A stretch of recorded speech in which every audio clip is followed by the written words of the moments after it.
ជំរាបសួរខ្ញុំបាទភិរមហើយឥឡូវនេះខ្ញុំកំពុងតែស្ថិតនៅក្នុងសាលាអន្តរជាតិកែបដែលនេះជាសាខាទី2ខេត្តកំពតអូខេហើយថ្ងៃនេះដែរខ្ញុំបានទទួលព័ត៌មានពីសាលាមកគឺដោយសារតែពួកគាត់មានកម្មវិធីប្រកួតបាល់ទាត់មិត្តភាពរវាងសាលាអន្តរជាតិកែបកំពតនេះអញ្ចឹងខ្ញុំក៏មកចូលរួមហើយណាមួយគាត់បានមកសម្រាប់នៅខេត្តកំពតផងដែរហើយពិតជាពិសេសមែនតើដែលដឹងថាសាលាអន្តរជាតិកែបហើយបានបើកមកសាខានៅខេត្តកំពតនេះគឺជាលើកទី1ដែលរួមបញ្ចូលមានទាំងភាសាខ្មែរភាសាអង់គ្លេសនិងភាសាចិនហើយអ្វីដែលពិសេសជាងនឹងទៀតនោះគឺមានកម្មវិធីកីឡាទៀតហើយកីឡាទឹកដែលខ្ញុំចូលចិត្តមកគឺហែលទឹកហើយបាល់ទាត់ហើយក៏មានតៃក្វាន់ដូផងដែរតោះអញ្ចឹងឥឡូវយើងទៅមើលសាលាទាំងអស់គ្នាវ៉ាវចង់បានអញ្ចឹងចង់បានអីមានទាំងតារាងបាល់ទាត់ហើយមានទាំងអាងហែលទឹកនៅខាងនោះទៀតបើនិយាយទៅគឺធំទលាមែនតើឲ្យទៅថាធំទលាអញ្ចឹងមានតារាងមានកីឡាតារាងកីឡាអញ្ចឹងចូលចិត្តហ្មងអញ្ចឹងឥឡូវនេះខ្ញុំគិតថា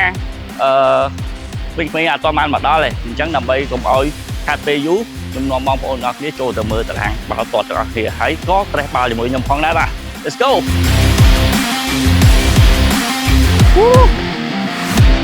វ៉ាវចូលចិត្តហ្មង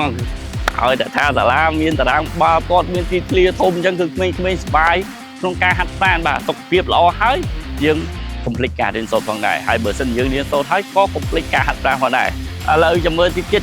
ខាងក្មេងៗមកដល់ខ្ញុំនឹងនាំគាត់លេងហ្គេមហើយឮថាដូចជាមាន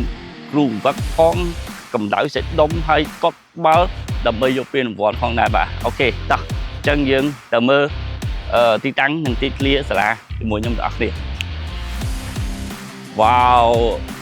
អាងហែលទឹកធំមែនតើបើនិយាយទៅខ្ញុំចូលចិត្តខ្លាំងមែនតើ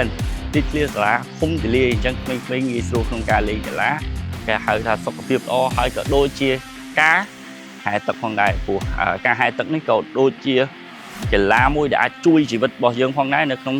គេហៅថាពេលដែលយើងធ្វើដំណើរតាមផ្លូវទឹកបាទ